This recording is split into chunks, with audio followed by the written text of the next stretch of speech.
असा WhatsApp group तयार केलाय का, तर लगेच डिलीट करा। उपमुख्यमंत्री अजितदादा पवार यांनी शालेय आणि महाविद्यालयीन विद्यार्थ्यांमध्ये वाढत असलेल्या गुन्हेगारींबद्दल चिंता व्यक्त केली आहे। बारामतीत एका शाळेत एकमेकांकडून पाहण्यावरून मुलांनी मारामारी केली। कितीही मोठ्या बापाचा मुलगा असला तरी कायदा त्याला दाखवा। पोलिसांनी मोठ्या बापाचा मुलगा असला म्हणून हयगय करू नये। अलीकडे कॅफेचा नवीन पॅन्डा पडलाय। कॅफेत काहीही वेडेवाकडेपणा चालतो।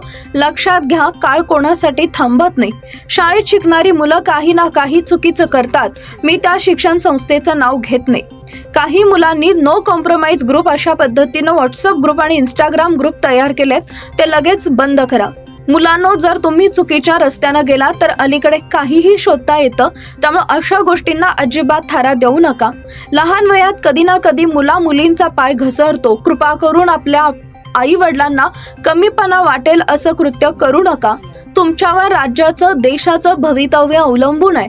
तुम्ही उद्या देशाचे जबाबदार नागरिक बनणार आहात। तुम्हाला देशाला पुढे न्यायचं आहे, असंही अजितदादा यांनी सांगितलंय।